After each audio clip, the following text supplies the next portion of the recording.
Here. Van Buren Township, mixed apologies. We have a quorum. Thank you, sir. Okay, today's executive summary. The consent agenda consists of the work study session minutes, and meeting minutes are closed session minutes, board meeting minutes, prepaid lists, voucher lists, basically paying all of our bills. We have a reappointment of Jeff Jar Jr. and Brian Cullen to the Planning Commission, and a reappointment of Ron Merritt II and Benjamin Ross to the Environmental Commissions. Thank you very much for both of those people. New business today will be the discussion of the final agreement between Country Walk, Asphalt Paving, Jacobson's Corporation, and Van Buren Township, and regarding the Country Walk 2 roads and sidewalks. Discussions will be on the agreement with Flock Safety for the license plate recognition project that we're planning on doing, and discussion on establishing Edgemont Elementary School as a polling place through the clerk's office. Discussion will also be on a first reading of an ordinance to rezone from C1 to M2 light industrial along Ecorse Road. We will also be looking at a resolution to request a proposed water tap for Rawsonville Road for a person, and discussion on a resolution for an exemption to the section 8635 of the Township Code ordinances, which requires connection to a public sanitary sewer. We'll also be talking about job descriptions and a personal service agreement with Joel Sabin, a GIS technician. And we'll be discussing the scheduling of work study session meetings for the 2022 Board of Trustees meeting schedule. We have the agenda. Was the agenda revised at all? No, you need to get approval of the agenda. Was it revised at all? Yeah. Yes, it was. Okay, Number 9 was added. Then can I get a motion for the revised agenda? I make a motion for the revised agenda. Okay. Support. Hearing no discussion, all in favor? Aye. Clerk Wright, sorry, I'm sorry. Clerk Wright, let's go. Call the roll. Terry Bud has her hand raised, look like. Yeah, she does. Okay. Kevin, I can't see Sherry Budd at all. Can we hear Sherry Bud? Terry, I don't see Sherry Budd is not on my computer at all. She lost her connection and she should be rejoining right now. Okay. See? Okay, so There she is. Yes. did you have your was hand high. raised, Sherry? Yeah, because I couldn't get back on, but I guess he's. Okay, so I have a motion for the adoption of the revised agenda by Miss Trustee Miller, supported by Trustee Frazier. Clerk Wright, could you call the roll? Trustee Miller, Yes. Trustee Frazier, Yes. Trustee Boyden, Yes. Trustee Martin, Yes. Treasurer Bud, Yes. yes for Clerk Wright, Supervisor McNair, Yes. motion passes. Thank you. I'm now to the adoption of the consent agenda. Trustee Miller. Yes, adoption of the consent agenda will include 1, work study meeting minutes of November 1st, 2021. 2, closed session meeting minutes of November 1st, 2021. 3, board meeting minutes of November 2nd, 2021. 4, prepaid list of November 4th, 2021. 5, prepaid list of November 11th, 2021. 6, voucher list of November 16th, 2021. 7, reappointments of Jeff Jar and Brian Cullen to the Planning Commission with terms to expire 10/1/2024. 8, reappointments of Ron Merritt and Benjamin Ross to the Environmental Commission with terms to expire 10/1/2024. 9, approval of the collective bargaining agreement between the Township and POLC Patrol and Dispatch, January 1st, 2022 through December 31st, 2025. Support. Treasurer Bud.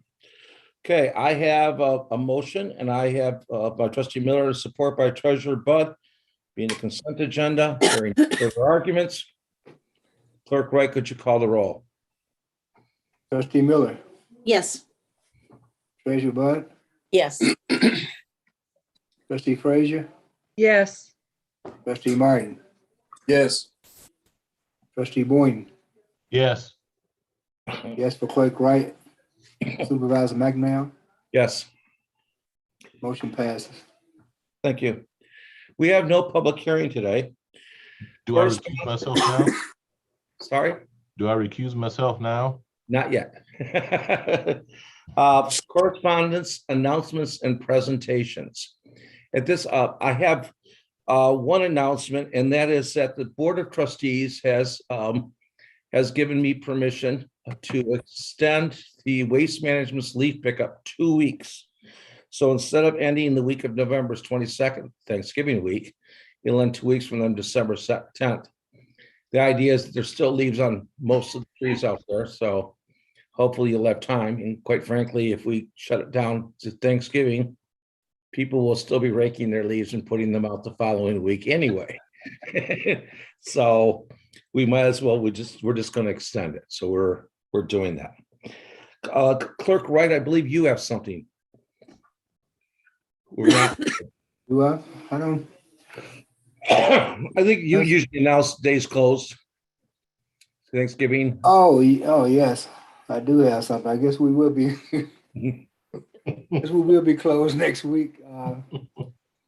What dates are those? Let me look.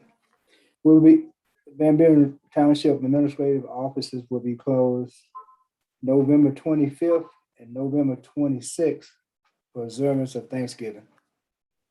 Okay. And Kevin Martin, I believe your discussion wanted to be at the end of the meeting. Yeah, it's non-agenda comments. Want to make sure. Okay. It's not, well, one is an announcement. I'm sorry. It's just a, excuse me, a public service announcement. I'd just like to remind all drivers out there to please, please, please stop for school buses. There's been a rash of people zooming past school buses when they have the lights, the red lights and the stop sign out, and you need to stop it. If you're doing it, stop it. Somebody's going to run a poor kid over. Yeah. Yeah, Okay, very good. Yeah, but I guess I do have, this could be non-agenda, but I guess it's public service announcement. I did a quick survey for the last 2 weeks. I know we used to, a couple of months, a year ago, we was talking heavily about COVID, but we've seen it stop right now. For the last 2 weeks, I'm noticing the numbers going up and up. And I just want to give us some numbers. In the last 2 weeks in Van Buren Township, we've had 179 cases of COVID and 32 cases in the city of Belleville. In both places, that equates, based on the population, to 1% of our population, which basically means that 1 in 30 people are still catching this virus weekly, daily, and we just need to continue to be vigilant in regards to that. That virus is still out there. I know they're saying they're calling it a virus of the unpopulated now, but the unvaccinated are still giving it to the people that's vaccinated. And we have to keep in mind that we have some very ill people that has gotten vaccinated and have some weak immune system. And if you're not doing your due diligence and taking care and thinking about those people are still getting sick and they're still living and they're still losing their lives in the hospital. We have a very good friend right now. We all know well. I'm not gonna call a name because they haven't told me to do that, but we all know this person, been a public servant. He's in the hospital right now, dealing with COVID, and he's well vaccinated. And I had to say this because it's another point that the vaccines are out here and we can fight this virus, but we can't do it if people don't get vaccinated. And you still have to think about the people that are vaccinated and still has compromised immune system, and they are still getting sick and losing their lives. So we need to think about this again. I know I probably get some slack about it, but we need to get vaccinated. That's the only way we're gonna get out of this pandemic. People got to get vaccinated. That's it. Through the chair. I'd like to add on something to that.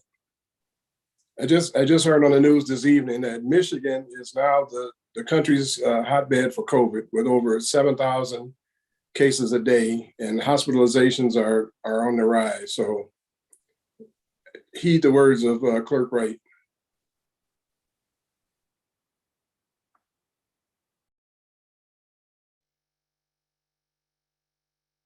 You're muted. Supervisor. Can't hear you, Devin.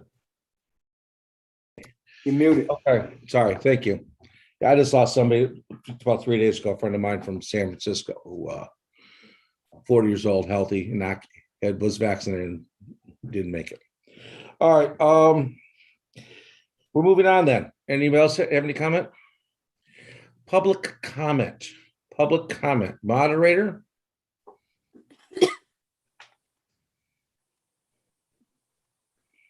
Moderator. Yes, Supervisor. We do have Councilman, one virtual public comment. We do have one virtual hand raised at this time for Mr. Delaney. There you go. Got it. Mr. Delaney, I'm unmuting you right now.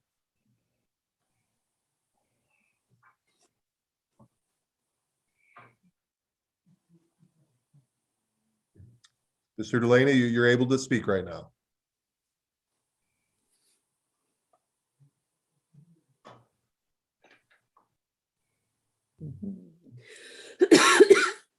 Do see him there. He is unmuted.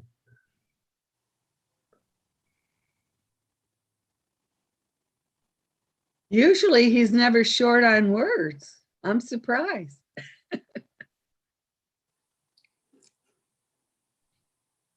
I don't show them on my list.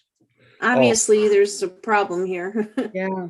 Mr. There he Delaney, I don't know if you had any issue connecting your audio or your device. Your device is an audio able device as well. You can also use your chat function. I do know you would like to address the board though.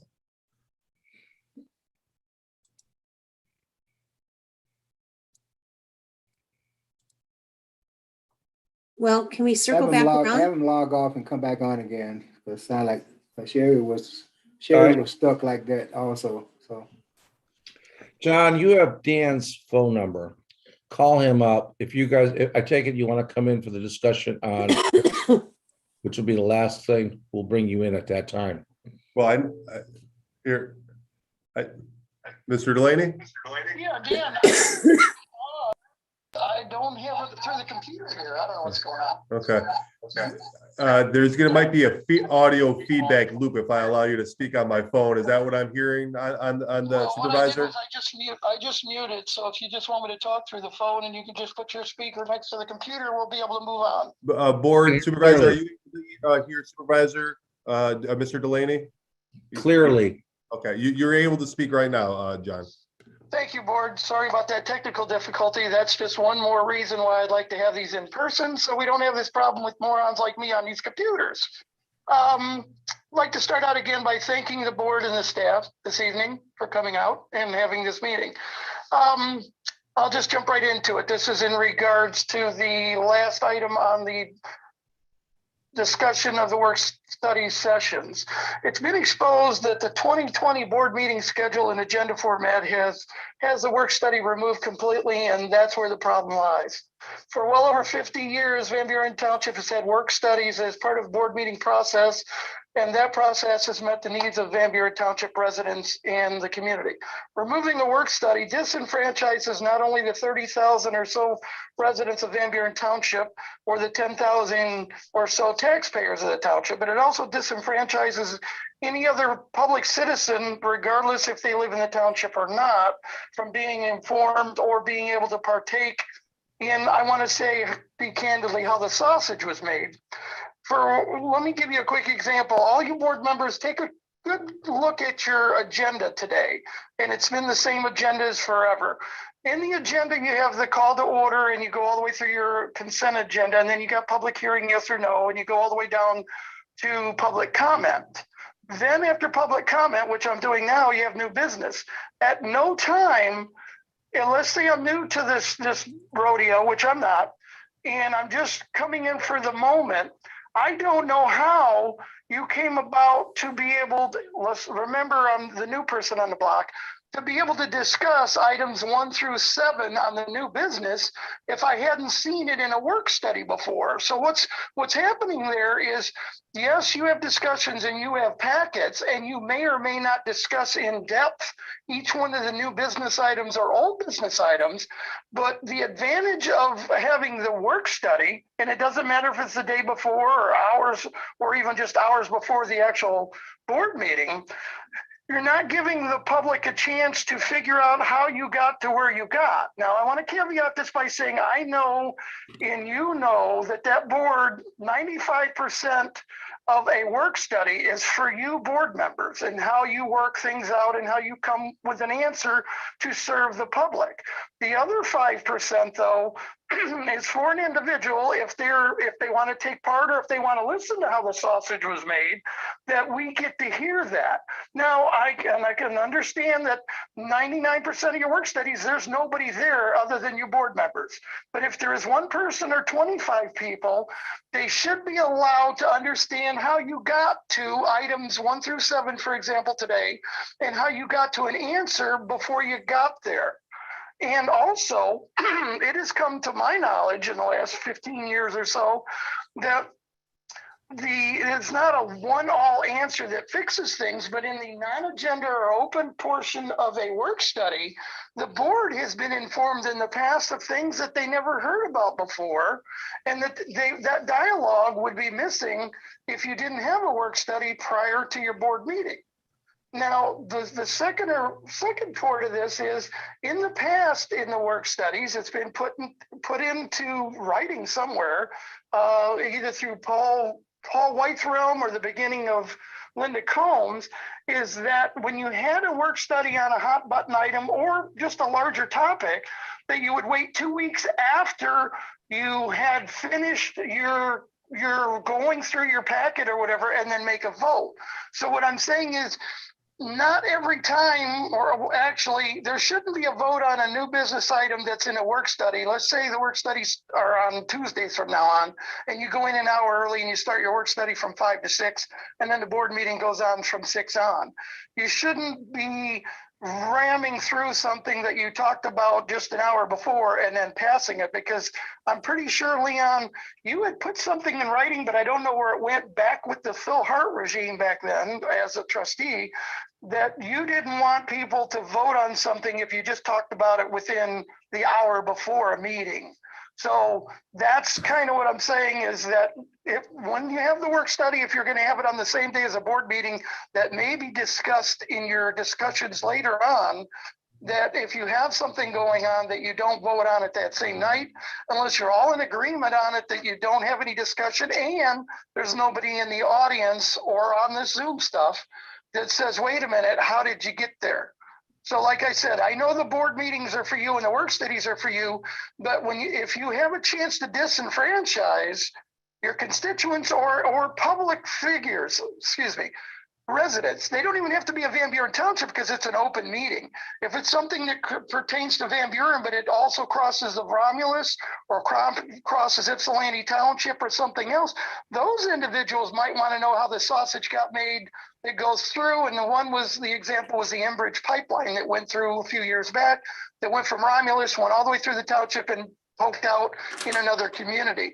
So I know I'm talking fast because I wanted to get this through and didn't want to take up a lot of time, but I really think to not disenfranchise anybody that's going to come to a Van Buren Township meeting, that there is a work study still scheduled, and you can cancel those work studies if there's nothing there, but put them on every time so that you have a chance to cancel. But if you don't have them on your schedule anymore and it's completely deleted in that format, then there's no more discussion on it. It doesn't come back. I know the supervisor can call in emergency work studies, and that's fine and dandy, but the population or the people that's going to interact with our board needs to have that time to see how the sausage was made in a work study prior to you coming down with your solutions or answers, because it's been shown in the last 10 years that I know for a fact, because I've got them recorded on CDs, that there has been people in our community that are doctors, lawyers, architects, engineers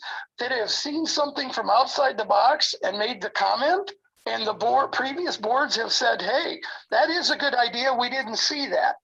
That is not going to happen if you remove the work studies and then only allow us residents to use a crystal ball to see your agenda, like I said today, and automatically open up into new business. I'm supposed to know ahead of time under the public comment what I'm supposed to say and how you got there without knowing what in the world you're even talking about. Okay. We're going to be discussing this in about an hour, I'm guessing. Okay. I'm going to leave the volume up and I will go ahead and just watch. And I do want to say right now, thank you very much to the Deputy Clerk Joanne and Dan Solomon, because I get really antsy on this computer garbage. It happens with the LDFA too, when I can't connect. I'm about ready to ruin a good computer. So thank you very much to those two individuals that got me here tonight. All right. You're very welcome, John. Thank you. Okay, I'll go back to mute and watch the meeting. Thank you. Do you have anybody else from the public that wishes to comment?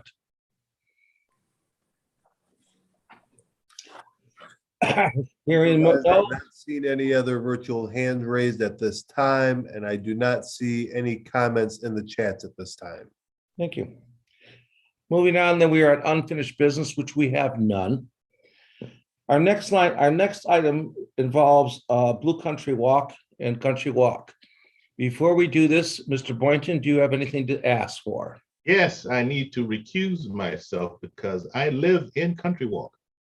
There you go. So I need a board member to allow me to make a motion. I need a second, and I need 2/3 vote. I make a motion that we exempt Don Boynton from Support. the discussion. Thank you, Ms. Frazier. Go ahead, you finished it. All right. All right. I have a motion by Trustee Frazier. I have support by Trustee Miller. Clerk, could you call the roll without Mr. Boynton's vote? Trustee Frazier, Yes. trustee Miller, Yes. trustee Martin, Yes. treasurer Bud, Yes. yes for me, supervisor, Yes, motion passes. thank you. It's been tradition to say goodbye, Mr. Boynton. In a minute. Thank you. Okay. Okay. All right, next item, discussion on to consider approval of the final settlement between Country Walk, SR Jacobson, T&M Asphalt, and Van Buren Township. Can I get a motion? Through the chair, Treasurer Bud? I make a motion, we approve the final settlement agreement between Blue Country Walk LLC, T&M Asphalt Paving, J.R. Jacobson's Development Corporation, Van Buren Township, and Country Walk Second Condominium Association, and the Country Walk 4 Condominium Association. Support. All right, I see that I am the maker. I am the one that's supposed to present this. Is this true? Do I have anybody out there? Dan? I'm available, but this was an item that Okay, I'll take really it. was not going to be discussed, but to allow the trustee to be able to recuse. Basically, there was a memorandum of understanding that was formed with SR Jacobson, Country Walk, and Van Buren Township to complete roads that were in their area and sidewalks. These roads, this problem's been going on probably since 2016. We've been trying to close out the neighborhood. Almost all of our HOAs know the problem with these roads, trying to get them closed out. It's almost impossible. You're going back on developers that don't exist anymore. You're going back on bonds that don't exist. We had an agreement to do this. There was a disagreement between how they were marked up and how the finale they were marked up and what roads were done and what roads weren't done. And they were done without the direction of some people. Long story short is we came to an agreement.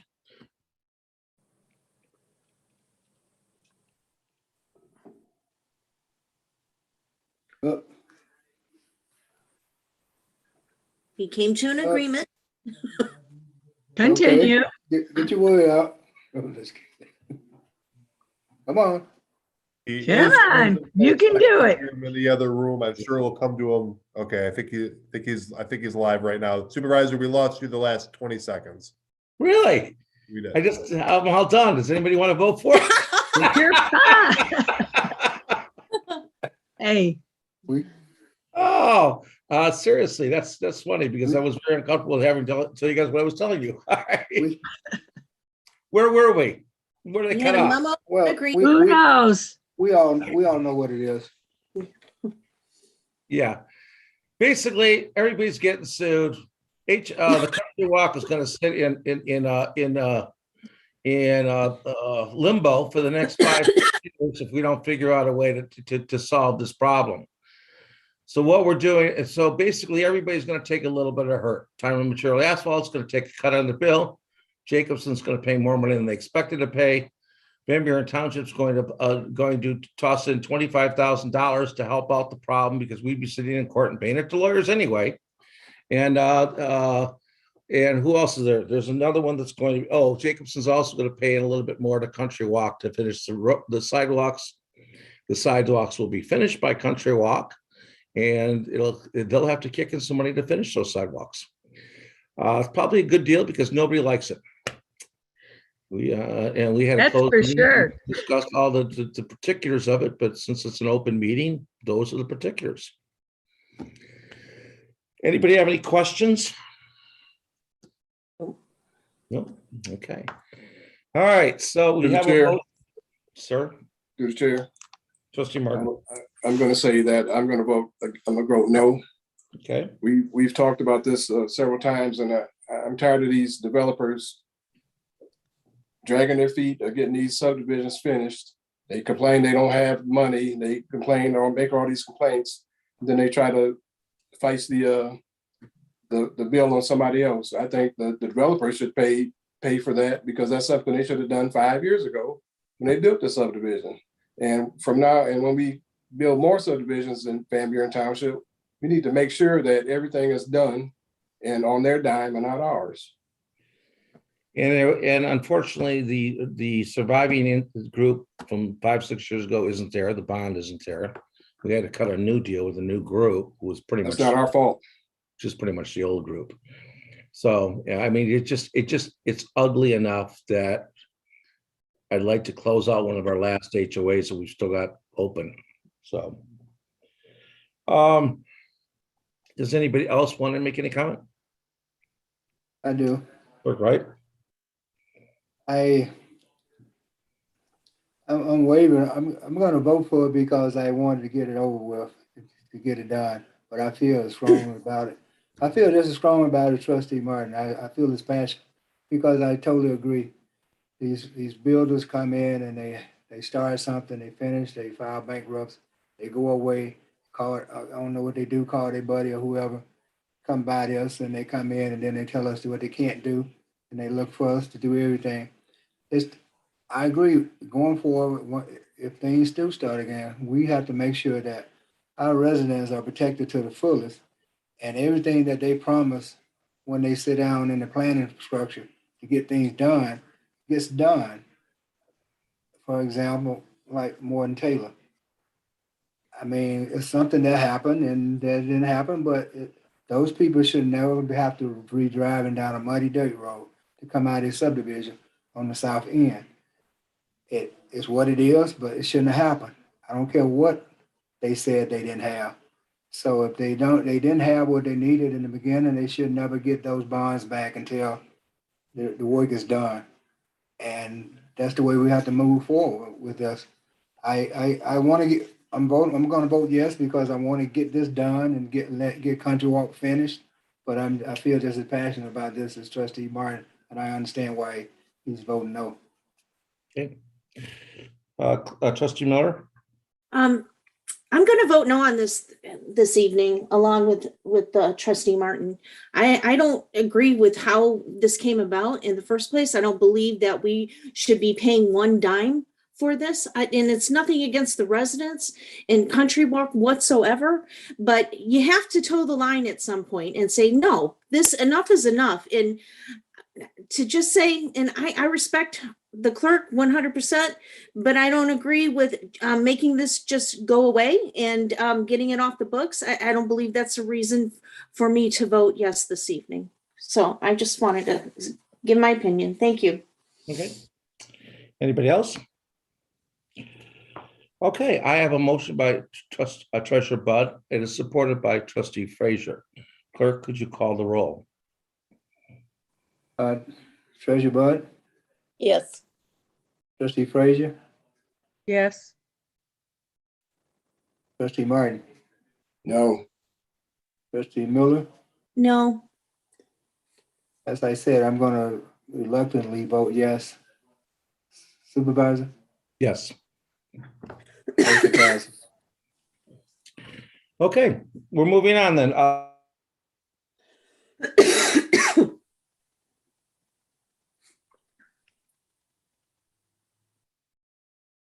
Froze again. All right, Sherry, take it up. Okay, let's move on to item number 2. Discussion on and to consider approval of the agreement with Flock Safety for the license regulation plate recognition project and amendment to the 2021 budget. Can I have a motion by someone? I make that motion. That was made by the clerk. you gotta read it. I make the motion was to have discussion and consider approval of the agreement with Flock Safety for this license plate recognition project and amendment to the 2021 amended budget, line item 101-301-819-000, an increase of 75,000 from general fund balance to show a final balance of $195,230. Support. Okay, I have a motion by the clerk, support by Trustee Miller. Open for discussion. I thought we had a representative. Well, we have, Greg, We do. did you want to make a comment, sir? Sure. Good evening, board. I guess I can start out before they give a presentation is that we've been talking about this camera system now for close to 2 years, the supervisor and I. And Jason's not here tonight too, but he's been involved in the discussions on it. What we've seen tonight, we looked at several different items of license plate readers and companies and vendors. And Flock, their technology, a game changer on what it can provide for law enforcement at such an affordable cost. You know, I just urge the board to take action after you see the presentation. I think you'll be overwhelmed on the product and what it can do and the cost. And again, it's going to advance law enforcement. I know it, at least in Van Buren Township, for us to give us the ability to solve crimes a lot much easier. As you see in the technology, this way far beyond Van Buren Township. There's other agencies within Wayne County and our adjoining counties, Monroe, Oakland, Macomb, and Washtenaw, that see this technology, and they're also getting involved in it also. And it's going to be network sharing of information. So not only are we going to see bad people coming in our community that we're going to be able to encounter and challenge, but also we have crime, major crime that happens in Van Buren Township. As simple as just a partial plate or a description of the vehicle, a color, a style of vehicle will assist other agencies that are on the same network to track down these vehicles we're looking for and make arrests. So I think this product is something in the 21st century technology compared to others that are out there that we've looked at. It's affordable, and I think it's gonna help us immensely in law enforcement in Van Buren Township. Thank you. Director. And if it's okay, I'm going to jump in to give a little bit more background for the public on how this bid came about, and a little bit more background as we lead into the vendor who's able to join us from Flock is Ryan Elswick, and I thank him for joining us. At the May 18th board meeting, direction was given to pursue a request for proposal for license plate recognition technology as a public safety initiative. This is very specialized technology project, and the RFT that was made, a team that was made up of myself, Director Rankin, and Public Safety Coordinator Ken Danny. We did a lot of due diligence and research to develop an RFP that best fit the desired solution and allow the vendor as well enough room to propose an innovative solution. The RFP was posted in September. We had 5 bids from bona fide prospective bidders. In our review, we were clear-eyed in reviewing each of the different bids, knowing that the lowest quote is not always the best option. We wanted a turnkey solution in which the vendor was able to manage the project from A to Z with minimal intervention on our end. And after considerable evaluation by the review team and in consultation with Director Lorraine, Chief Wright, and the full-time electeds, we saw that Flock Safety clearly separated themselves from the pack. We were so impressed with their bid that we were skeptical that they were even able to deliver as much as they were offering in their submittal. But during our reference check, we found out that they were able to deliver exactly that, as Director Lorraine and Chief Wright and myself talked to the communities at Flock Services and saw that they were very impeccable in the service they were delivered, and they spoke very highly of them. The solution gives us a powerful investigative tool, but delivers even more than what we saw in the original scope of the RFP and exceeded our expectations. I will let the Flock representative give a demonstration on that, and you'll see that it empowers us, our police department, to be very proactive. A little bit more background on what the Flock solution gives is that it's a true service, and is how Director Rankin puts it, is a more of a utility. We are not purchasing the equipment, and we are instead not making a considerable investment to make it function. It is an all-inclusive package service that gives no additional cost for installation, coordinated site placement of the LPR cameras, mounting hardware, solar panels, backup batteries, unlimited LTE internet connectivity, access to hundreds of other cameras that Flock services in different communities, full service maintenance and hosting of LPR cameras, and provides customizable hot lists for alerts that is user-friendly within their database. And they also retain the data reads of all the LPR reads for 30 days, which is easily extractable for us to maintain in perpetuity as we see fit.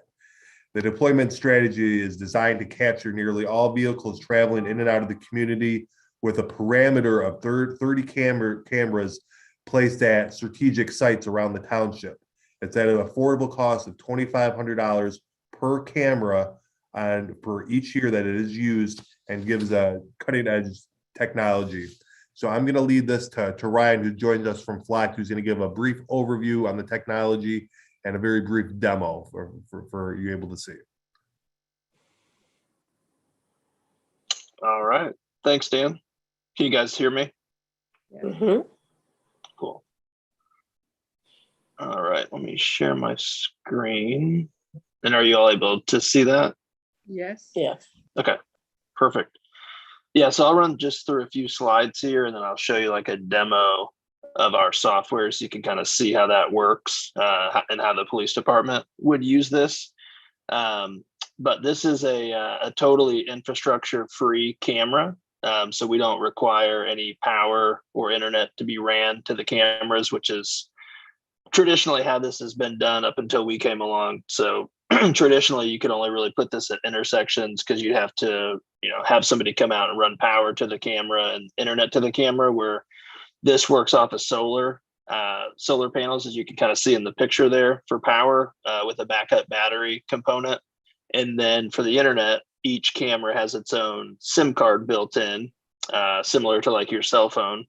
And that's how it connects to the internet.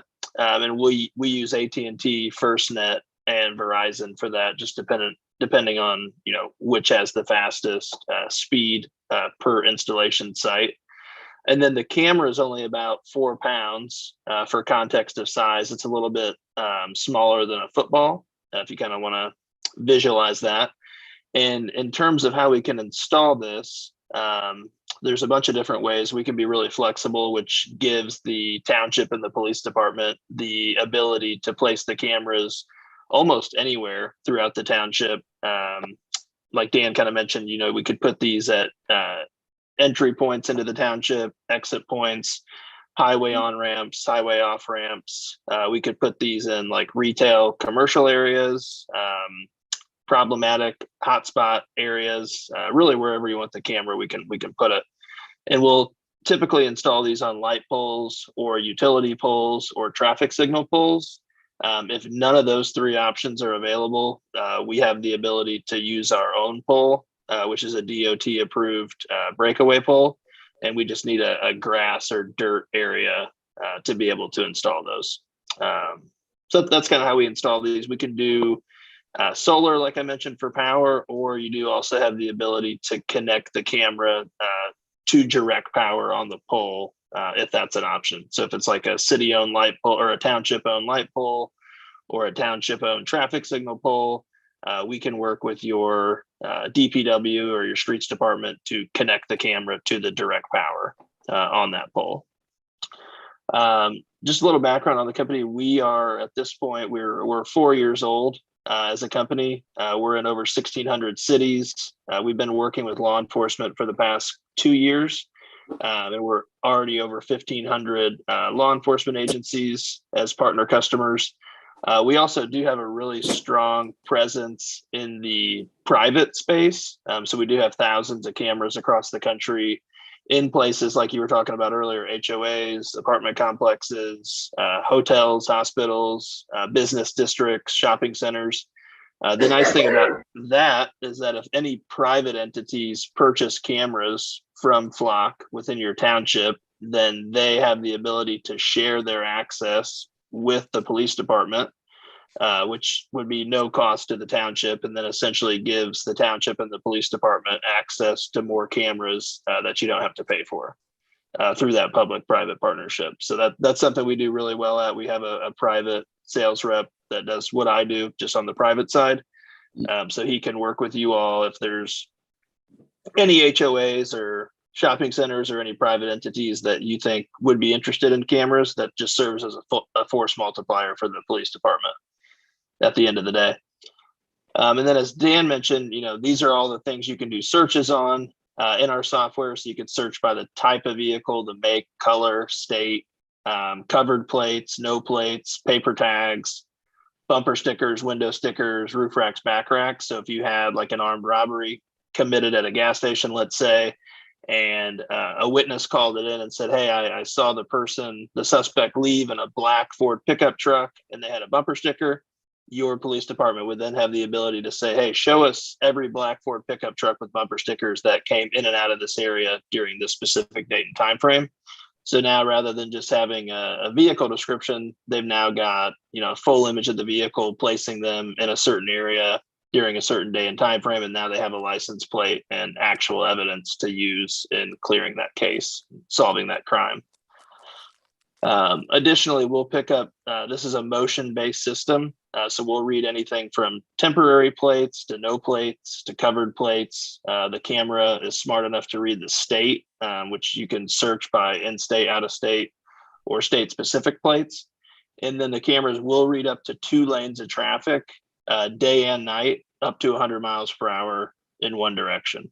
So if you had a 4-lane road, let's say, running north-south, and you really wanted to capture all 4 lanes, you would need 2 cameras in order to do that. And then the types of things that we alert on, we are integrated with the FBI NCIC hot list. So that's a nationwide hot list. So anytime a stolen vehicle or a felony warrant, stolen plate, fake plate happens, that automatically gets uploaded to the FBI national hot list. So your police department would be getting alerts on, anytime somebody with a warrant enters the township, anytime a stolen car enters the township, we can alert your police department or your dispatch in real time of that, right on their laptop in their patrol cars. We're also integrated with the National Center for Missing and Exploited Children. So if there's ever an Amber Alert, we'll automatically alert you if that vehicle is passed by any of the cameras within your township. You can also create custom hot lists as well of maybe offenders that you're looking for. Maybe that's a drug offender or a retail theft offender or a drug dealer, whatever it might be. You can add their tags to a custom hot list and be alerted of any time they come by any of the cameras within your township. So that's another benefit of the hot lists. And then this, I'm going to make my screen bigger. So like Dan mentioned, these are some of the agencies that are already users of Flock. So your agency would be able to share access with these other agencies through a memorandum of understanding. So, you'd be able to run searches on their cameras and vice versa, only for investigative reasons. So we've got like Detroit, Southfield, Warren, Madison Heights, Hazel Park, Dearborn, Flint, the city of Kalamazoo, Chesterfield Township, Kent County, New Baltimore, River Rouge, and Kalamazoo County are all current customers where we have cameras installed. And then we're bringing on municipalities like Holland and Jackson and Wyoming and Dearborn Heights, and hopefully you all by the end of the year. So all in all, this is about 500 or more cameras in the Michigan area that you'd have access to on day one of becoming a customer. So that's another nice benefit, is that agency to agency sharing agreement. Any questions there? And I'll show you a quick demo if you don't have any questions, but happy to answer any if you have them.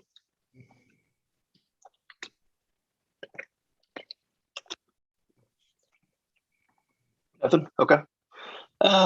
So this is a great example of showing you how the investigative search works. So let's pretend that this happened in your township. This was in Milwaukee. I did a presentation for them recently. This Infiniti sedan was driving around and pointing and aiming his firearm at random people. They had a business surveillance camera pick up an image of the vehicle, but no license plate or anything else to go off of, just a picture and a description. So how you would use this from a law enforcement standpoint, you'd come into the software here. You would just plug in the date and time frame of when you want to run your search. You'd select your cameras that you want to run the search on, and then you do have to put in a reason for your search. So this is an audit trail that we built into the system to ensure that no one from the police department can abuse the system. So this does track who at the agency did the search, what date and time frame they searched, the cameras they searched, what filters they used over here on the left side. And that can be audited at any point by the command staff or whoever you deem to be administrators of the software. So that's a security mechanism we built in to the software. And then once you select your date and time frame, select your cameras, put your reason in, it will display all of the vehicles that had passed by those cameras during that date and time frame. So you can see here, this is all machine learning and artificial intelligence driven on the back-end software here. So what this is doing in real time is anytime a vehicle passes by one of our cameras, it's going to pick up what state it is. So it's a Texas tag. Here's the tag number. It was seen on this camera at this date and time, and the camera depicted this vehicle to be a black Nissan SUV. You can click in on any of these images as well to take a closer look at the image, and you can verify that, right? So it's definitely a Nissan, it's black, it's an SUV, it's got a Texas tag, and it was seen on this camera headed eastbound. From here, to narrow down your search, so you don't have to go through almost 600 potential suspects, you can now use our vehicle fingerprint to get this number down to as few suspects as possible. So the goal of search for us from an investigative standpoint is to take any sort of vehicle description that's involved in a crime and work your way backwards to a plate to a suspect based on whatever information you have on that vehicle. So this is where you could put in things like, show us images with plates. If you knew the suspect took their plate off, you could say, show us images without plates. If you had any partial tag information, like just 1 or 2 characters, let's say, from the plate, you could enter that here. If you knew they had a paper tag, you could, say just only show us paper tags. You can do searches based on in-state, out-of-state, state-specific. And then you can even go down to really just about any type of vehicle, from sedan to convertible to wagons, down to pickup trucks, minivans, even down to semis, motorcycles, golf carts, trailers, bicycles. So you can get really granular with this. Every make of vehicle, color, and then unique identifiers, which would be things like back racks, top racks, bumper stickers, window stickers. So in that example, we would know that the vehicle is a sedan and that it's Infiniti. So this is going to take us down to, every Infiniti sedan that was in that area during that time frame. So you can see within a couple seconds, we've narrowed our search down from 584 to 2 And then these were the only 2 Infiniti sedans in that area during that time frame. So this is very likely one of these vehicles is our suspect. And now we've got a full image of the vehicle. We've got their license plate. So now we can run that through, your internal system to see who the registered owner is, and then have your detectives follow up from there and try to clear that case. So that's how the investigative tool works. We've helped our agency partners in Michigan solve anything from homicides to fatal hit and runs to drive-by shootings, recovering missing children, all from the search tool that we just showed you. And then we have the hot list too that I'll go over here in 2 seconds. This is what can be used on the officers' laptops in their patrol cars or dispatch. So anytime a vehicle that's wanted on the NCIC, and that could be for things like warrants that you see here, stolen plates, stolen vehicles, fake plates, silver alerts, amber alerts, anytime a vehicle that is wanted on the NCIC or your custom hot list were to pass by your camera, it's going to show a series of 3 images in real time. So it's going to show your officers and or dispatch a picture, a real-time image of the license plate. So they can see it's a Georgia tag. Here's the tag number. They can click on the images as well in here to take a closer look at the vehicle. And then we'll let them know, hey, it's a blue Jeep Liberty. They've got a felony warrant for their arrest. And they just passed by the Howe Mill at 14th camera. So we know they're going northbound on Howe Mill. So this is all available in real time to your officers and dispatch. So we have a patrol hot list and a dispatch hot list.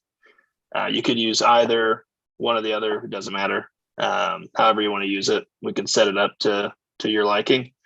But that's just a super quick rundown of the demo. Those are definitely the 2 most commonly used aspects. There's a lot more you can do in the demo, but I don't want to obviously be respectful of your time, but happy to answer any questions from there. That's about all I've got to show for now. I think I'm back on. So does anybody have any questions from Ryan? 4 years ago, we began looking, well, actually 3 years ago, we began looking at this. It literally actually was an outcropping from the Egypt Covington case. When we discovered the video was really grainy and poor. And then as the years went on by, we had issues with certain crimes in our area where we always had the exact time that a car was seen in the area doing the crime. And we knew he went for the freeway or for one of our borders, but we did not have the plate, which, Ryan, that's a perfect thing we need to see. Quite frankly, we couldn't really afford those systems 2 years ago. We didn't know about Flock. And when we found out about them, we thought they were too good to be true.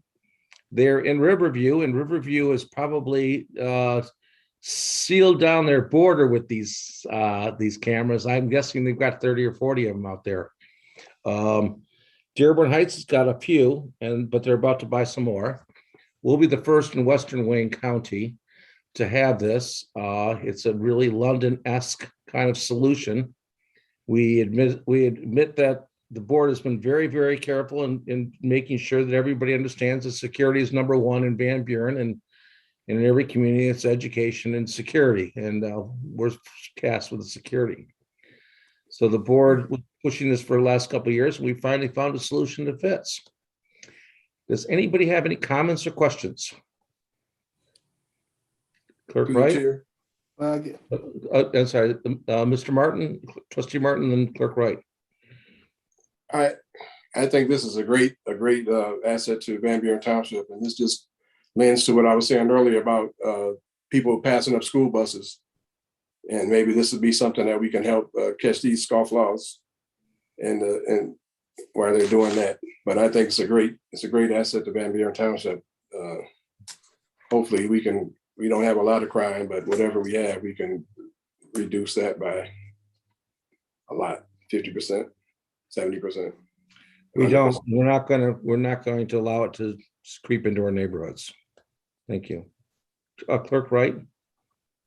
Yeah, just want to echo what Trustee Martin said. I support this 100%.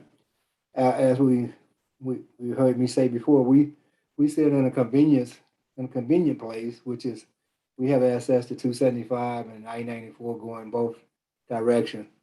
While that being convenient, it's also a convenience of crime. So someone can jump right off the interstate, commit a crime, get right gone, and we don't ever see them again.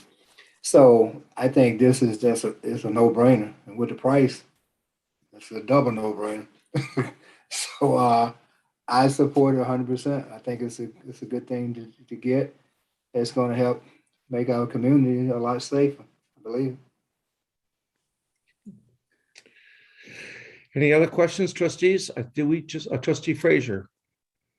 Well, I see the benefit of it, but I'm not in favor of it because it's just another case of Big Brother is watching you. Every move you make, and I'm just not in that frame of mind. I don't agree with that. I think it's an invasion of privacy. I do need, yeah, there is some of that, but I want to say that this is not facial recognition software, correct, Ryan? Yeah, so yeah, I was gonna bring that up once everybody else made their comments. So yeah, we don't do any facial recognition. The cameras are angled to only capture the backs of vehicles for objective evidence, so they can't detect race or gender or number of occupants in the vehicle. It's only the back of the vehicle that the cameras will capture. And then all the data is automatically deleted after 30 days. So it's not stored forever. It's hard to delete it out of the cloud after a 30-day period. We've got the audit trail built in, so you guys could come up with a LPR policy that dictates, you have to have a case number or a CAD code in order to run an investigative search. So we do have that safeguard built in, which is typically really well received by the public and councils and boards. And then these cameras can't be used to enforce traffic violations like running red lights or speeding or anything like that. They're really just used to investigate felony crimes, stolen vehicles, things like that. So they're not, I've not ever heard of any misuse to, track people down if they're not wanted for a serious crime that they've committed. So hopefully that helps alleviate some of your concern. Definitely one that comes up frequently. So hopefully that helps. Okay. Through the chair. Trustee Miller? So I heard Trustee Frazier's opinion on Big Brother watching, and it's a valid point. So in order for that not to happen, I think we should have a policy in place before we go ahead and get these cameras as to what the usage will be, how they'll be regulated, and so they can't be abused. Not that I'm saying that anyone would do that, but you need a policy here, folks. So that should come first and foremost before they're even installed. It'll be a couple months before they're installed, even if you do approve it today. We could do that policy. Okay, great. Yeah, we've got multiple policies from anywhere from California to Florida to Kansas from our law enforcement agencies, customers. So I'm happy to share those LPR policies with you all if you kind of want to use that as a benchmark or framework. Yep. It was my feeling, and the board can stop me if you feel otherwise, that we would be lending these cameras, any additional cameras, out to HOAs that are experiencing upticks in crime. And it's not bad. Crime is, kids that are rifling cars. I know it doesn't sound like much, but it's just a start. And they rifle the car and they find keys, and all of a sudden it's a joyride, and then somebody gets hurt, and you get another one. It's not like we've got huge crime here, but I was planning on letting the HOAs that were experiencing problems use these cameras. Through the chair, if I may make a comment there, if you do that, Supervisor, it takes away from the whole point of the location, the prime location of these cameras and what we might be able to capture. And I'm not dismissing that the HOAs have a crime, they do, but if you have these at strategic locations near the highways, we might miss an opportunity here to capture someone coming in if it's out in a subdivision looking for kids who are breaking into cars. Do we have that many cameras to spare? Yes. I don't know. Yes, we do. Not a lot. We have 2 or 3. Through the chair. Yes, Trustee Martin. Now I have a problem with that because you're not reading license plates now. Now you're looking at people's faces and you're seeing people. That's beyond the scope of what we're. That's why I'm warning you. Yeah. I'm sorry. No, you're not warning me. We're not going to do that. Right. Well, we can set the policy up that's what we're not going to do then, if that's what you Well, guys. you just said that it was for license plate recognition and whatever. There's no facial recognition or anything. So if I catch the image of a person breaking his car, then naturally I'm gonna see their image. And that's now why we're in something else. And there's so many video Ring doorbells out there capturing so much. I don't want to take away from what this was intended for. Yeah, we're not gonna do that. That is why I said it, okay? How I'm trying to determine or trying to figure out in my little head here, how an HOA, or if a camera is loaned out to an HOA, how does that mean that we will be looking at a person doing something or running away with something? It seems to me that I'm playing devil's advocate here. I'm trying to understand. How is it that because we are putting it at the edge of a subdivision that we are looking at the person inside the vehicle? How is it that we are not still capturing all of the things that Mr. Ellswick has said as far as the vehicle, the license plate, the color, the features outside of the vehicle, all of the things that are out in public already? How are we not capturing that and we are now focusing on a person? It seems to me that you can focus on the object itself to see in what direction that it went as far as what he has described earlier tonight, right? We can set this all up in policy, and if you say no, that you can't do it one way, you can't do it another, then that's what we do. There needs to be further discussion here. I'd like to rebut that. You cited these incidents of kids rifling through vehicles and everything like that. And that seems to be what you're focused on. Trustee Boyden is absolutely correct. But if these people are on foot, now we're talking about a whole different thing. They may not be in a car leaving or entering the subdivision. If they're on foot. Well, that's good. That's good. And I agree with Trustee Martin on that. If they're on foot when they're leaving, and we can see them leaving a subdivision somewhere. Okay, now, so that I would agree with. Okay, so we will only set it up for perimeter traffic until such time as the board makes other. We're going to have a whole procedure policy in line before they actually get turned on. Can I ask one question? How many cameras are we getting?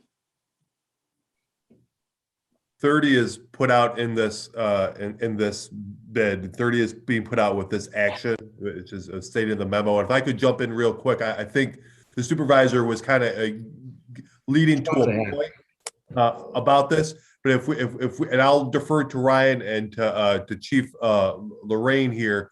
These are pure license plate recognition technology. It's not set up as a surveillance sort of tool. They wouldn't be capturing people rifling through cars. If a camera was placed outside of on a street that's located near an HOA, it would be able to, and the car was reported stolen, it would be able to trigger that as part of our hot list. Is that it, Ryan? This doesn't even capture pedestrian traffic like that. Would it capture pedestrian? Yeah, I was going to chime in there. Yeah, so the cameras do not detect people whatsoever. It's only vehicles. So the cameras only, they take still photos of vehicles that pass by. They don't detect people in any way, in any way, shape, or form. That's not a live video feed that's constantly recording. So when HOAs purchase these cameras from Flock, they're typically positioning these cameras at the entry point of their neighborhoods on our own pole or a light pole. And then we angle the cameras to capture any incoming vehicles to that neighborhood. It will never capture people. So I wanted to at least let you know that. So that's not even an option. I didn't know that. With the camera. Yep, it's vehicle only. So there shouldn't be a problem then, Trustee Martin, correct?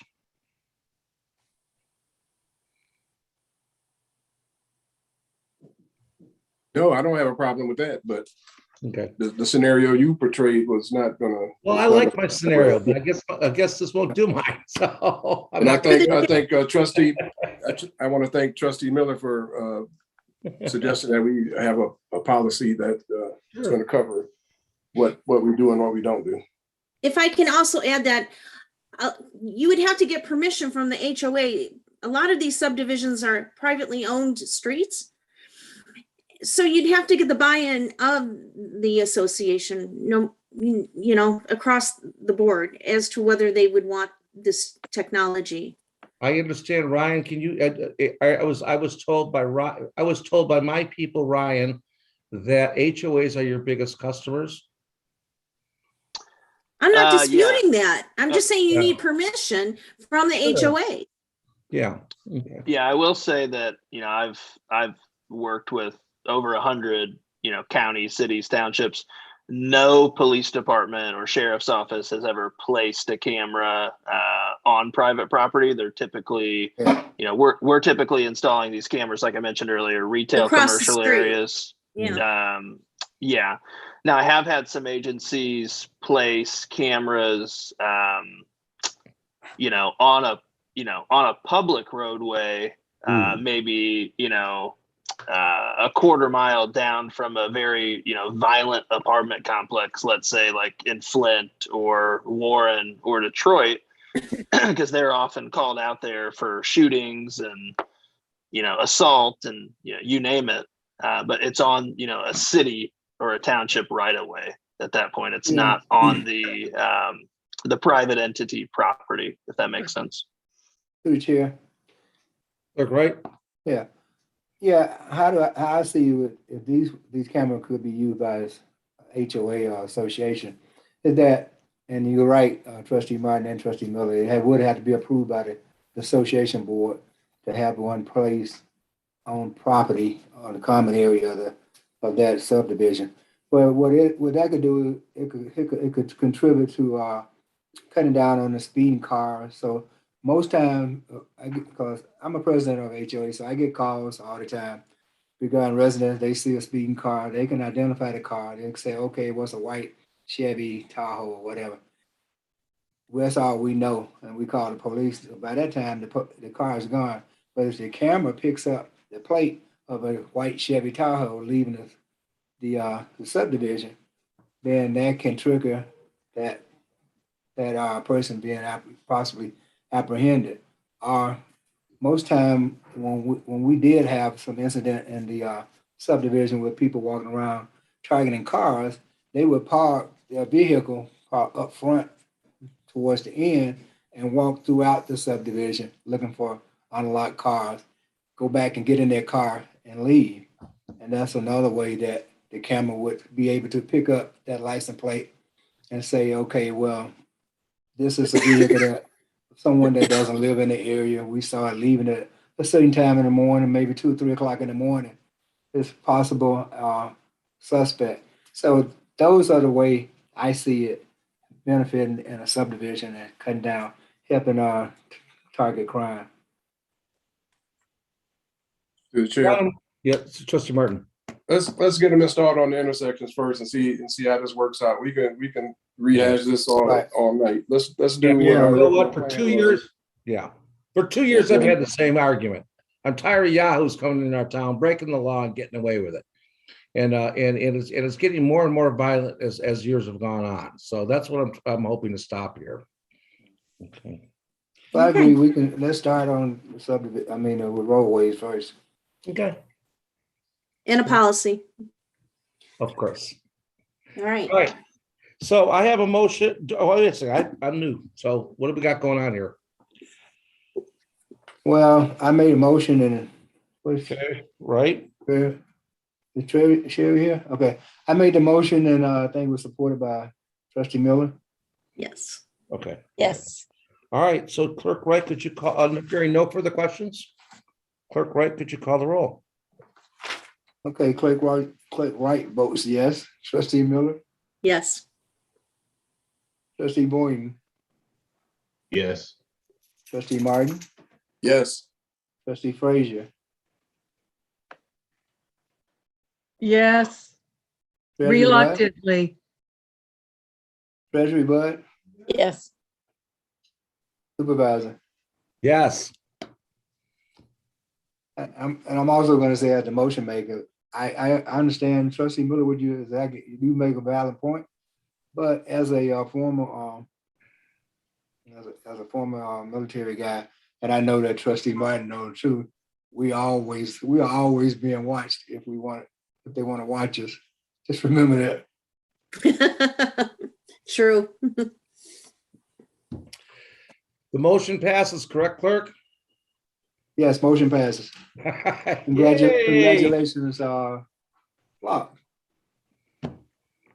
Thank you, Ryan, for joining us, and thank you, Director Lorraine, Director Rankin, Mr. Dandy, and Chief Wright for helping out on this project. And Dan Selman, thank you.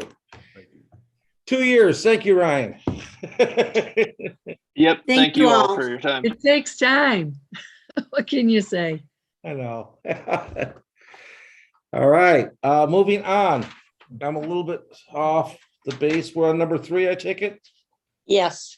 Okay, thank you. Discussion on to consider approval of establishing Edgemont Elementary School as a polling place. Clerk Wright? Can you make the motion? Yes. I'd like to make the motion to consider Support. approval, to consider approval of establishing Edgemont Elementary School as a polling place in according to ML 168-662. Support. There you go. All right, I have a motion, I have support. Clerk Wright, I believe you're taking this one on. Well, this was initiated because of a conversation I had with superintendent of public schools and the building director of the building and services. They have verified that they will be closing Haggerty Elementary, which is now precinct 8. I was originally told that it would take maybe a couple of years, but now I'm hearing that they're gonna probably turn the services and everything off sooner than later. So we are the clerk office is in the process along with the state. And, the redistricting is also going on with the state also. So in coalition with that, we were already looking at the precincts because we had a couple of precincts that had reached a match. According to the statute I just stated, ML-168-662, no precinct can exceed 3,000 registered voters. And we had a couple of precincts that was at the threshold or exceeding that. So we had to look at that also. And it happened to be a good time because, the state is also going through the redistricting. So we are strategically working with the state. We made sure we waited until they finished so that we wouldn't have any conflicts. We didn't want to redo the precinct and then had to go back and change things.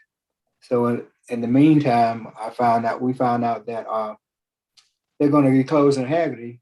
So this is no better time than now to look into this and find a new polling place to replace Haggerty School, which we present Edgemont School to do that. And I've already had a conversation with the superintendent there in agreement to allow us to use Edgemont. So I'm presenting it to the board because it has to go, you guys have to approve it also.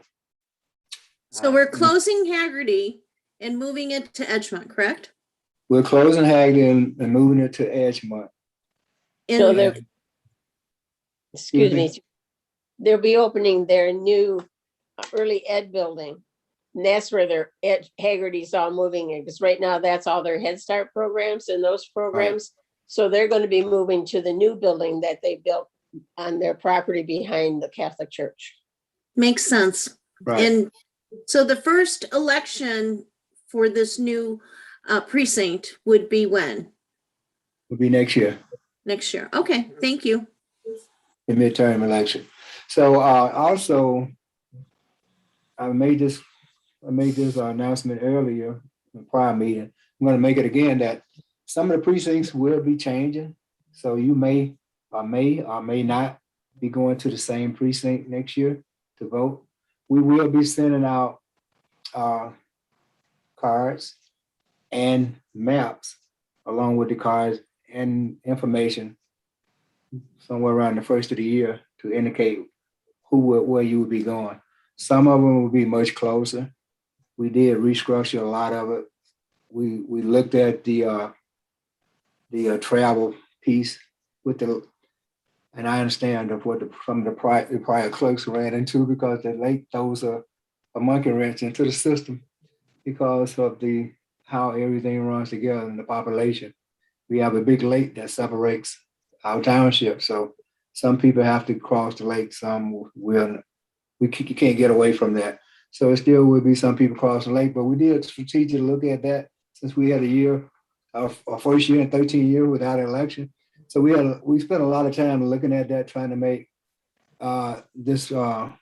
these polls closer to the actual resident.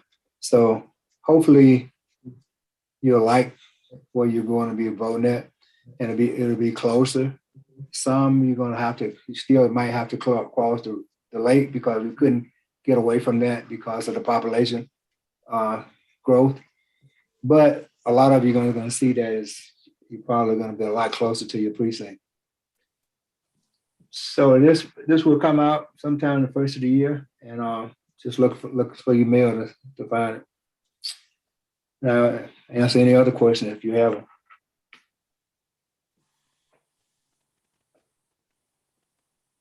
Any questions? Yeah, pretty well explained. So hearing no further questions, then Clerk Wright, would you call your roll? You've got a motion by you and supported by Clerk Wright, supported by Trustee Frazier. Okay. Well, Clerk Wright votes yes. Trustee Frazier? Yes. Trustee Miller? Yes. Trustee Martin? Yes. Trustee Boyd? Yes. Treasurer Bud? Yes. Supervisor? Yes. Yay, we have a unanimous approval. Okay. Motion All right. passes. Okay. All right. Next item is discussion and consider approval of a first reading of an ordinance. Can I get a motion, somebody to read the ordinance? I can read it. It's going to take a while.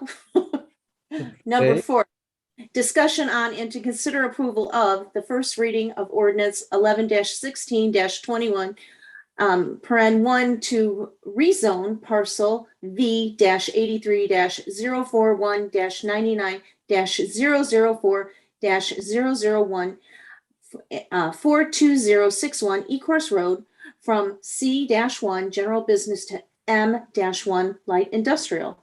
Is there a second? Support. Very good. All right, Dan Power, Director Power. Good evening, Board. Thank you. I appreciate the opportunity to speak about this request for rezoning. It has been a while since the board has considered a rezoning petition. The last time was in 2020. And so I'll just give a brief refresher on the process as well as a little bit of context to the site. I'll start by just orienting you to the site, showing it on the map here, and then I'll get back into describing the case at hand. So the request, as mentioned in the reading there, is for rezoning of this parcel here, 42061 Ecorse Road, from C1 general business to M1 light industrial. You can see the context. If I zoom out, this parcel is located on the south side of Ecorse Road to the west of the Ashley Crossroads South development here. You have the ITC corridor to its west, and then further to the west, you have the Kirkridge Apartments. So I'll stop the share now and just describe some of the facts of this case. The purpose of the request is to rezone from C1 to M1, which allows for DTE Electric to have more utility on the site for purposes of building a substation, which the substation is going to be used to help improve some of the power grid for the area residents as well as for the growing businesses in this area. One of the reasons for this rezoning in that context is to allow a permitted, the substation is a permitted use by right in the M1 district. But additionally, the site that works best location-wise, in this case, the parcel that you saw on the screen there, is also a site that has some considerable constraints with regard to wetlands. There's a drain on its west end. One of the things that M1 zoning allows for in comparison with C1 zoning is a reduced front yard setback. So that's one of the benefits of having a rezoning to allow this substation to be built here, is that reduced front yard setback from 75 feet to 50 feet, which helps to preserve some of those sensitive features in the back of the site. If this rezoning petition is successful, the applicant will proceed with a site plan review request for the substation. And pursuant to the processes of Chapter 5 of our Township Zoning Ordinance, as well as the Michigan Zoning Enabling Act, the applicant has been in front of the Township Planning Commission to have their request considered on the agenda of the October 27th meeting. The Planning Commission held a public hearing and recommended that this rezoning be approved. And now the Township Board has the responsibility to consider approving by ordinance the rezoning in two separate readings, the first being tonight. So that's some of the summary of the request. In your packet, you also have a copy of the site plan. I also have Christopher Becker here as a panelist. If you have any questions specifically for the applicant, he's here on behalf of the applicant, DTE Electric. And otherwise, I'll just open it back up to the board. Thank you. I understand this is going to open up for a new electrical substation to allow us to upgrade our power systems in the area. Okay, I just want to make sure that was clear. All right, does anybody have any questions? Who would refuse to have our system improved? They move pretty slow over there, though. I mean, I'm not sure when they're talking about putting this substation in, maybe a few years, but at least it's coming.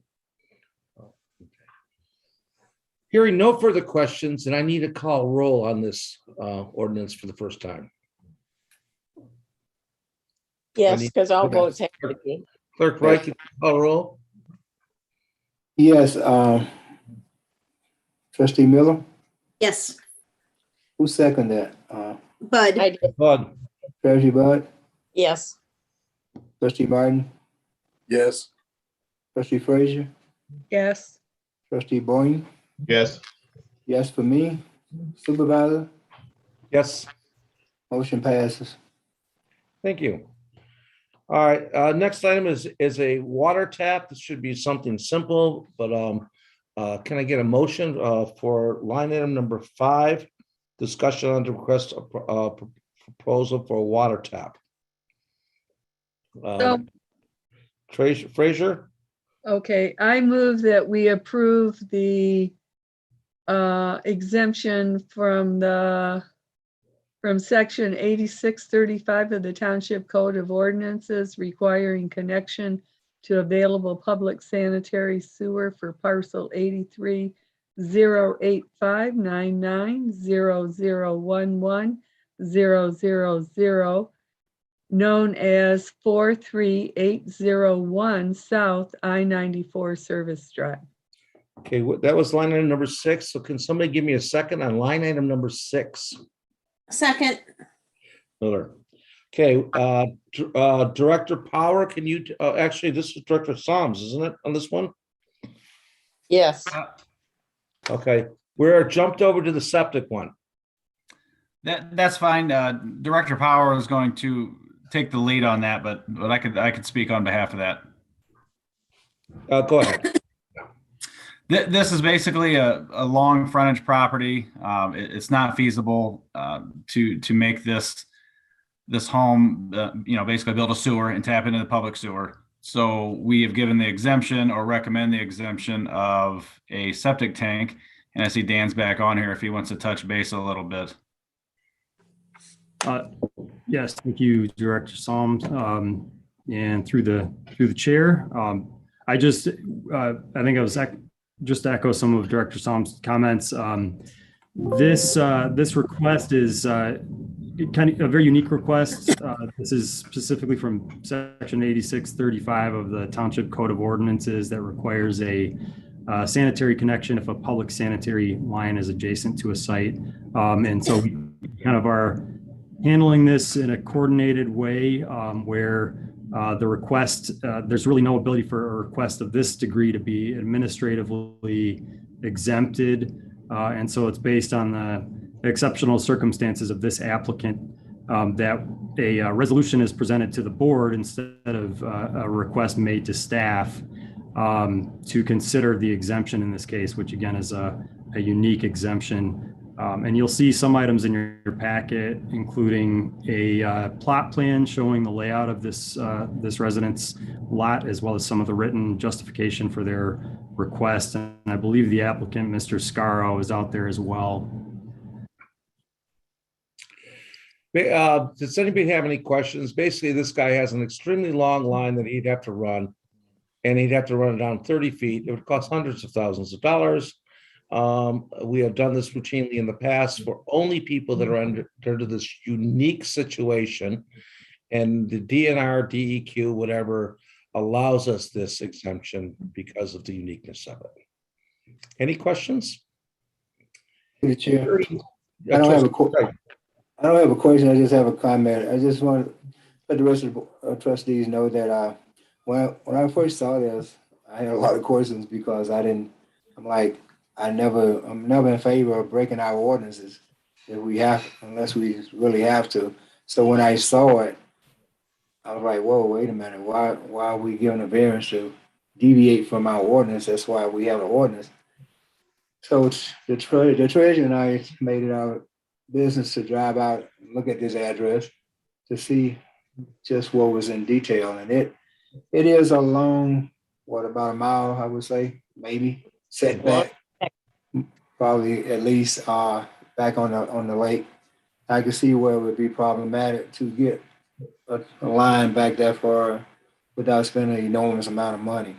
So on that behalf, I understand why we are considering giving them exemption.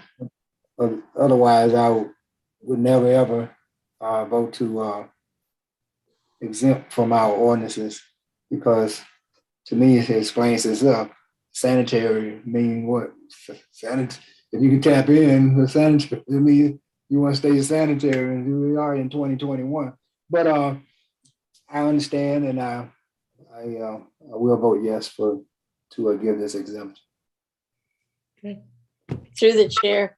Trustee Bud? I also know that Wayne County has given them the right to put in the septic tank, and that doesn't happen easily now when those lines are there. So they realized that this was a problem. So that was also kind of reassuring that they could get that. That's true. Okay, I have a motion by Trustee Miller, or Frazier. Motion by Trustee Frazier, supported by Trustee Miller. Clerk, could you call the roll? Yes, Trustee Frazier. Yes. Trustee Miller. Trustee Miller. You're on mute, Trustee Miller.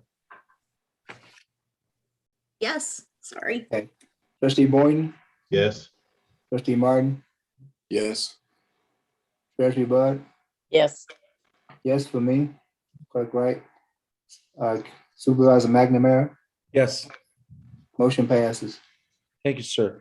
We're going to go to number 5 now. Number 5 is discussion on to consider approval of a resolution 2021-27 to request for the proposed water tap for a parcel 83-122-99-0005-701, otherwise known as 7029 Rawsonville Road. I just need a motion and a second. I make a motion? Thank you. And a second, please. Oh, who's that, Boynton? This is Mr. Boynton, Trustee Boynton? Okay, Director Psalms. You're on mute. Thank you, board. Again, we just ask that you approve this resolution. It's a standard procedure with YCUA. Their water line is here in the township. We do not have a water line within a half a mile. And these folks would like to tap with the understanding that if we do further the township water line, they have to relocate and tap ours. YCUA is? Ypsilanti Community Utility Authority. I apologize as I'm getting to know my acronyms yet. I'm glad you do. Okay, basically, he's right across from one tap, and otherwise you have to go a long way to find one of ours. It's quite a distance. We've done this routinely on the west side as well as the east side. Hearing any questions? We have a motion by Miller, supported by Trustee Boynton. Hearing no further questions. Clerk, could you call the roll? Yes, Trustee Miller, Yes. Trustee Boyne, Yes. Trustee Frazier, Yes. Trustee Martin, Yes. Trustee Bud, Yes. yes for Clerk Wright, Supervisor McNamara. Yes. Motion passes. Okay. Guys tapping on along. Next is discussion on and to consider approval of the job description and a personal services agreement between the township and Joel Saban, the GIS technician position. Can I get a motion and support? I make a motion? I got both of you, Miller and Frazier, right? Yeah. Okay. Boy, I gotta get my drawings up. Y'all quick draw.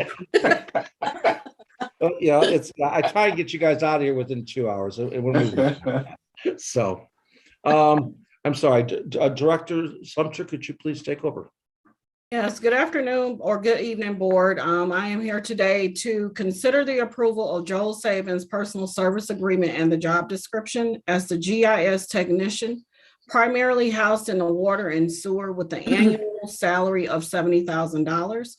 I am also asking for an amendment to line items 592-536, 704-001, which is water, and for sewer 592-537, 704-001.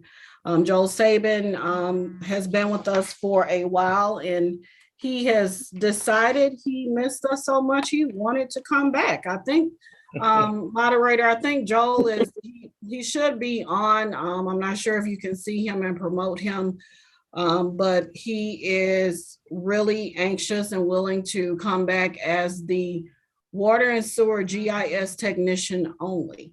So welcome back. That out. What a smart guy he is. I thought I knew this Joel, if you guy. could raise your hand, I'll be able to promote you. I don't see you listed as Joel though, so I think I see who you are though. And also, could you promote Director Psalms as well, as this is his new employee in the department as well? I have already, in case anybody wants to know, have lots of work for him that I have been preparing to start. And I just gave a new project over to Director Lockett, who's out there, and I told him you have to wait till November 22nd to give all this to Joel. It's not too late to run, Joel. No. No, we're. I don't see Joel. I don't see Joel out there. So. I'm here. My camera's okay, there you not go. Okay. Oh, you user. Okay. User. Welcome back. Welcome back, Joel. It's an easy job, Joel. Don't worry. You're perfect for it. Yeah, I'm Joel will looking be forward to having coming Joel back on the back. 22nd. I'm sorry, Director Psalms, go ahead. I just want to say I'm looking forward to it. GIS is an invaluable asset to have. It's very, very important to water and sewer. So I'm looking forward to meeting him and getting him back on staff. Yeah, he should be returning on November 22nd. Is that still a planned date, Joel? Yes. Okay. All right. That I'll Thank take any you. questions you guys may have. Or Joel, do you have anything you want to say to the board while we have you on? No, just thanks for the opportunity to come back. And I didn't want to make that hour drive, but after I worked back at Jackson for a little while, I'm like, that drive wasn't that bad. All right.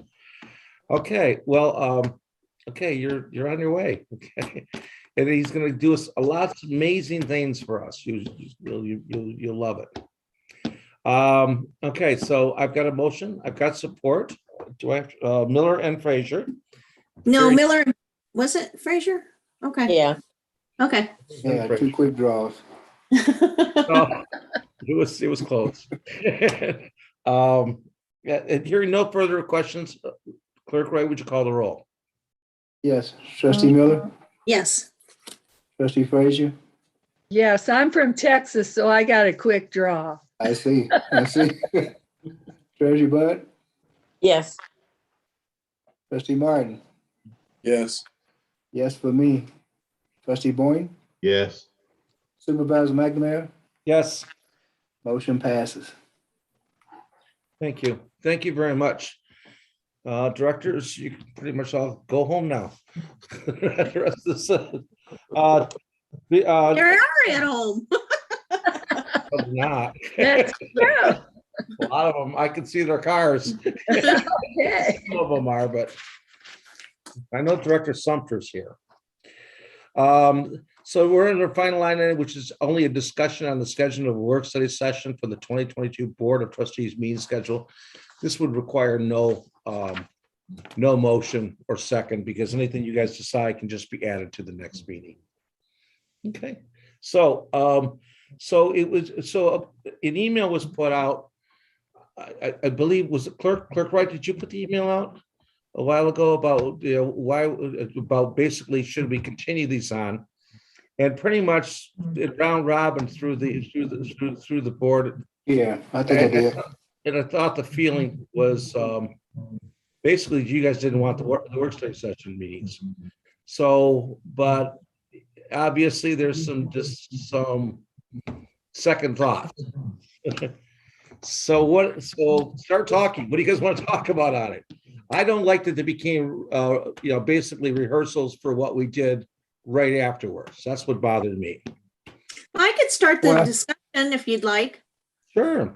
Okay, so I listened to everyone's comments, and you have to take on different perspectives here as to what's important here. But for me, it's about our residents, and I think we still need the work studies, but I think there can be some adjustments here. I'm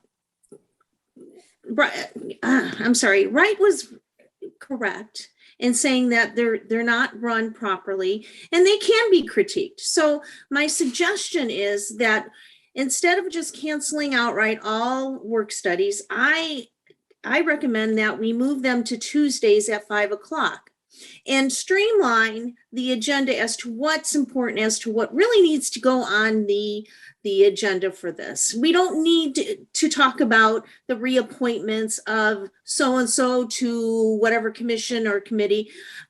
That doesn't need to be on the agenda. Important issues. And by having it at 5:00, it gives a little bit more leeway to our residents who have to work, getting there and asking any questions they have, giving their opinions, because they do count. And it's easier for our staff to come back one day versus two, especially in the winter months.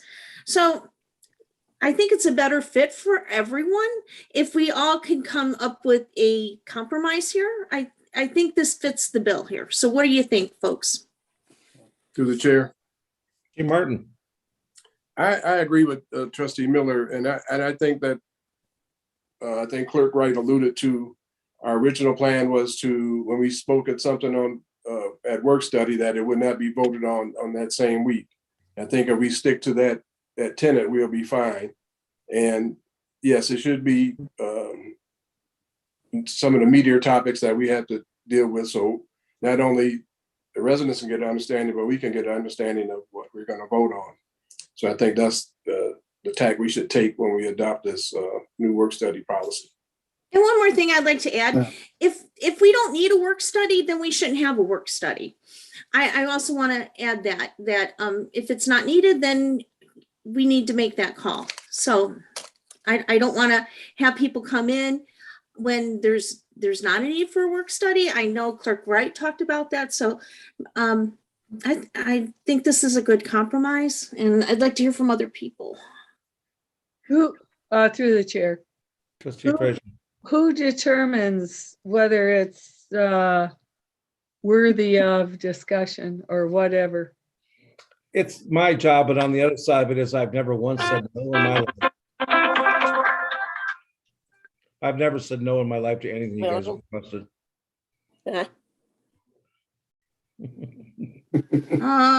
Are we taking a commercial break here? I'm taking calls while we're working. Sherry, get off the phone. So, so you understand that the 5 to 6 would be a 1 hour hard meeting, hard stop, right? Yes, comment. yes. And I think we could do that. Yeah. Okay. But yeah, I'm always, like I said, I tell you, I'm always open for compromise. And we, Trustee Miller and I had a conversation regarding this. And I was never in favor of just eliminating work study. I would just like to see work study used as a work study. And I think that it can be used in that fashion as Trustee Miller has stated, as long as we use it for valid, legitimate issues that need to be addressed, and it's not used as a dress rehearsal. I don't have a problem with it used that way. And I agree with Trustee Martin that it should be whatever we're going to discuss in that time frame, and just give enough time so we can discuss it, and we don't have to rush it and push it to vote on it in the next hour. It should be something that we know and ahead of time that we can discuss it, and then it come back on the next agenda. That way, the residents don't think we're trying to push something or hide something from them that they missed.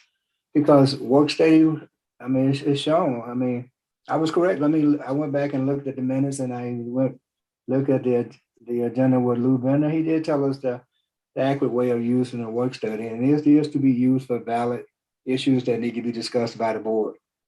I don't want it to see it go away, and maybe, and like Trustee Miller said, if we don't put it on the agenda, it may just disappear, because if they're not used, it tends to disappear. So we can have it set up like that and bring it forth, supervisor. Either you bring it forth, or two trustees could bring item forth that they want to discuss, like anything, like it is now. But it should be something valid, and it shouldn't be just a dress rehearsal, but it should be something key, hot topic items that we're going to vote on, that gives our constituents an opportunity to get fully involved and be more aware when we do vote on it. So I'm okay, and the board. So I'm okay with that. And we can always adjust if we need to. We see this isn't working and it needs tweaking. Maybe, we need to add more time to a certain work study. We can do that. We have the power to make the changes to make the best fit for our residents and our board.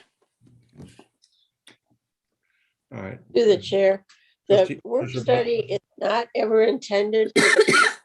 The work study is strictly for the board. And that was also one of Lou Bender's guidelines, is the work study is not for the residents, it's for the board, so they're making knowledgeable choices.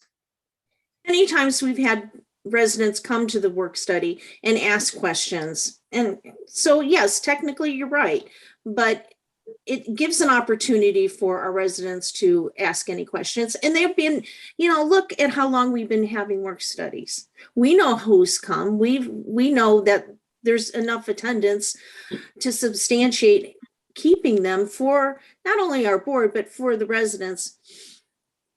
I think it's important. The residents are used to having these work studies, and I don't want to see them just disappear. I don't think that would benefit anyone. Okay, I either way, I can go either way. I mean, I don't like the Yeah. work studies. I believe that we just do, we restate Well, things.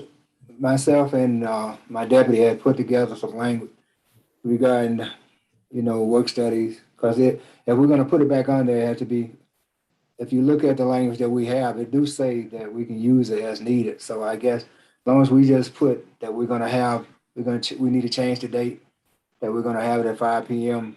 prior to the board meeting, and they would be used and they would be presented as needed. That's all we really need to change, is the word as needed. Or TBA, yeah. To the chair. Trustee Martin? And also, we adopt this policy, if we stick to the tenet that we will not vote on anything that we talk about in that work study at the next meeting, an hour from that start, then I think it will no longer be a dress rehearsal for Exactly. the board meeting. So then we would have to have. How, okay, so what happens if somebody starts talking about an issue that we're gonna be talking about at the next meeting? At the first meeting? That won't be on the agenda. That won't be on the agenda. Okay. We're only gonna talk about whatever you have on the agenda. Okay. All right. That's why you plan in the future so that you know what's coming down the pike, and then you can start having your work studies so we can get And I the can see information that we need and digest it so we can make an informed decision. I can see the policy for the cameras would be a work study. That would be a good work study. Mm-hmm. Yeah, that would This be. meeting would be a good meeting. This discussion would be a good work study. Okay. Yeah. But but the purchase of the cameras would not be a work study because we would want to do that presentation to the public. Correct? We've already voted on that, so I think it's a. Well, I mean, I'm just trying to get the idea of what we're looking at doing in a work study. And it would be Whatever determined we need to by- discuss and get a better understanding of what's going on in more than 5 minutes. Yeah. Okay. Well, a good work study would be, let's say, the rec center, some changes that need to be made or something that might come up with it regarding the work center that need to be elaborated on. We can have a work study to talk about that. Okay. And then we know that we don't have to vote on it within the next hour. Right. Okay. I think I get it. Not that I'm not going to screw it up, but I think I get it. Okay. You better. Don't always get it. Okay. All right. Is there anybody else that wants to comment on that? We're going to, does that require it to come back to the board? Well, once So there's, we already have a policy. We just update it. I mean, it don't need to be updated. I'm just saying we just change that time. There's a time on there right now. It's saying, it says one thing. We'll just change it to 5 p.m. on the same date of the board meeting. do we need to put that back on for approval?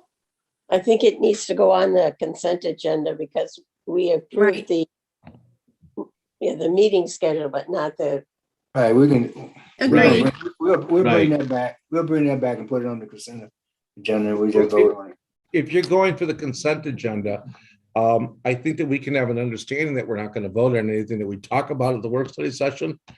But I can tell you that based upon the first year of dealing with issues, this board usually wanted to vote on those issues that were talked about in the work study. Well, And we're not going to be talking about every single issue.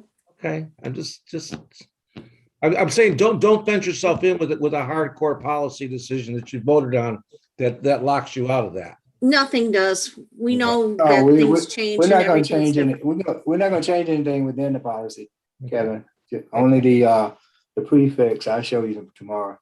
Okay. It's one paragraph in the front of the policy that goes over them, how the meeting, the date and the time that the meeting will be. That's the only thing we'll change.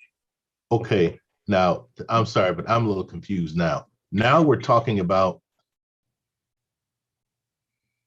we voted the work studies off of our annual schedule, right?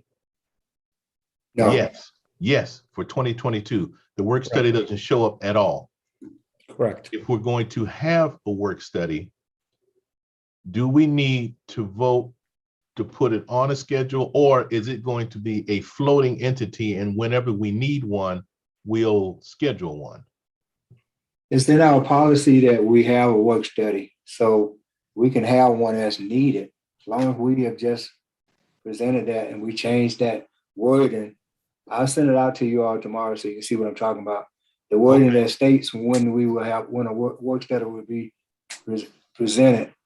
Right now it states the Monday prior. We're changing this to state the same day as the board meeting at 5 p.m. Okay. And we're just going to change the word upon when necessary. That's it.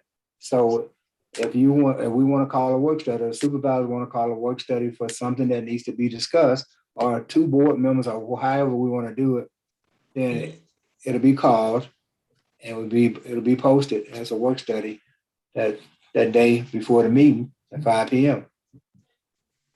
Through the chair. Trustee Martin? I think that, and I understand what you're saying, Trustee Boyd, and I think it should be put on the schedule for each time that we meet, and then it can be removed as needed. I think it needs to be something that's part of our meeting schedule. And then if it's not needed, then we act accordingly instead of trying to add something on. I agree. At a later time or at the last minute. I agree. Thank you. Thank you. All right, so that's gonna come back. However you want it. That probably has to come back as a change of the schedule. Okay. All right. I have no other questions. Does anybody else have any questions? So we're gonna bring it back in the consent agenda that we're gonna basically reestablish the times. It's Tuesday at 5 o'clock. It'll be a 1 hour hard stop meeting at 6. And then if we want to change it, if we want to not change it, but if we don't have anything to work with, we basically do what we've been doing. We cancel the work study session. Is this all that I said correct? Yes. Yes. And also through the chair, this is something we should probably know when the package comes out. So we should already know that a few days in advance. Okay. Yes. I think you have to notify it 24 hours in advance, clerk, right? When do we have to make 18 hours. Mhm. Yeah, it'll be notified. Okay. Yeah. Right. Okay. That's not a vote. That's an order. So we'll take care of it. That's a discussion. All right. All right. Next item is public comment for non-agenda items. Is there anybody from the public that wishes to make comment at this time on anything they want? Supervisor, I do have a virtual hand raised, one by Mr. Delaney and one by Mr. Byrd. Mr. Delaney was first, so Mr. Delaney, you are currently unmuted. Let's try this again. Am I on now? Yes. You are, and you have 3 Finally. minutes, but I will be loose 3. But I had to throw everything out and start with my LDFA computer, and now it works fine. Okay, first thing is, boy, am I glad that I spoke a little while ago and everybody forgot everything I said, because I just deja vu'd. Everything you said is exactly what I said earlier. My only concern with that is it sounded to me as if the public was supposed to be cut out of this again, because the treasurer made the comment that yes, and I reiterated it 4 times in my earlier discussion, that this meeting is for you, but 5% of it is still to see us residents find out how the sausage was made. So that's the way that needs to go, because it is still a public open meeting and we do have a comment. You can cut it down to 30 seconds if you want. But we as the constituents that pay the salaries and the taxes that put things together would like to know how the sausage is made in case there's a stipulation or a question that's caught on. So the next thing I would like to say is I just want to clarify something that the clerk made during the correspondence / announcements earlier. And the concern that I've been hearing, that I've been hearing on certain TV channels that are a little bit on the left side, The acronyms CDC, NIH, NIAID, HHS, and MPHR have all stated, and I have the receipts, that the reason why the COVID numbers are going up is because the jabs are going up. And more people are having a slighter effect of COVID-19 due to the jabs. I'm not going to call them a vaccine because they're not a vaccine. But at the end of the day, those numbers are going to go up because the jabs are going up. So more people are going to have those numbers. That doesn't mean it's drastic, and the people that are dying and so on and so forth, those numbers increase as the vaccinations increase. The unvaccinated are alive people. They're not growing. They're not hatching out of pods. Those people that are unvaccinated are unvaccinated, You have one whether more they have minute, COVID or Blaine. not. But wait. I only get a couple minutes. I don't want to be interrupted anymore. Yeah, 1 minute. The jabs are causing the reactions that COVID gives a positive test on a PCR. That's another question that's come up with all those acronyms, that there was 2 million PCR tests that were just recalled last month. So, because they were giving out false positives. So to see the number of COVID cases rising doesn't mean that COVID cases are rising and deaths are occurring. They are rising because the jabs are rising. That's all I want to say. I'm not an anti-vaxxer.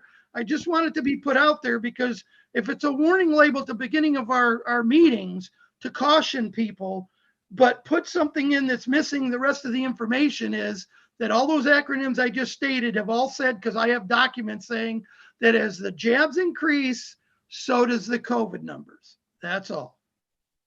I'd like to add too that so many people have COVID and it goes unreported. So Correct. There's a lot of different variables here, but I understand what you're saying. My response to that, John, is that I didn't include that because I haven't never heard anything anywhere like that. And I listen to news, and I said you were listening to the left side news. I'll bring you the receipts. I listen to the middle side. I'm in the middle. From the right side. I'm listening to the middle side. Whoever telling Not the news. big R, but the little R, the right side. John, you Now, now, boys. I listen to whoever's telling the news, whether it's in the middle, right, left, wherever.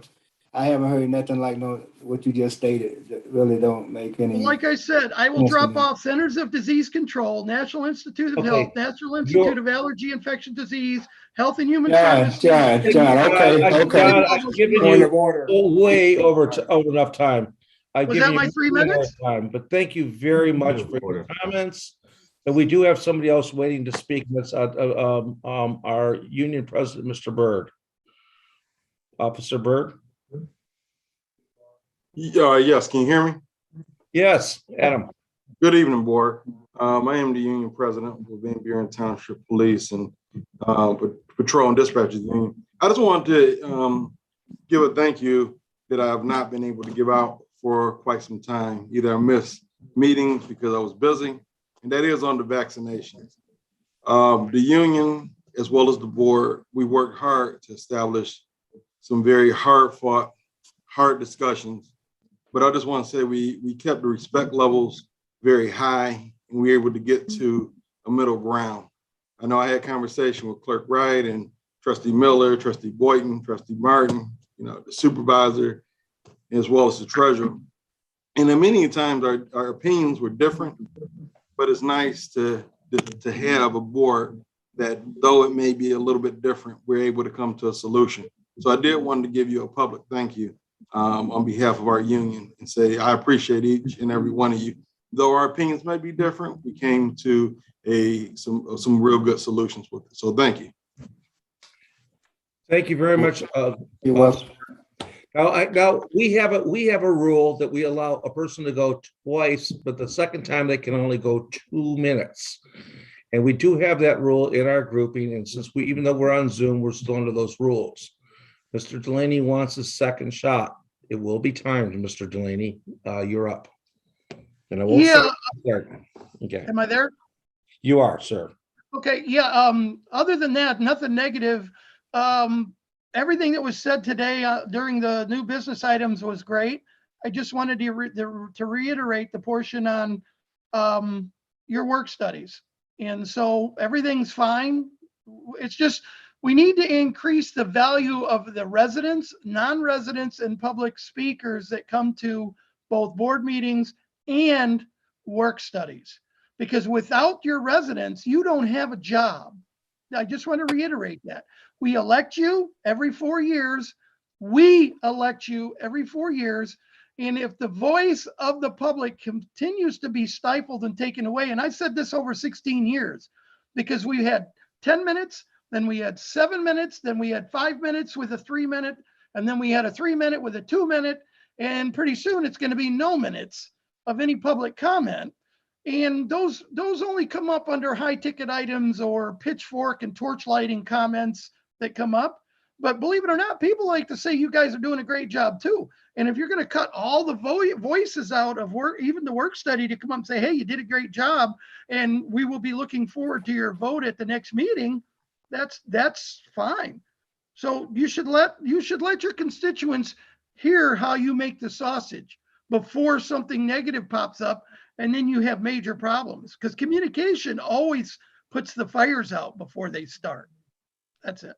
That's true. Okay, thank you. I Thank agree, you, John.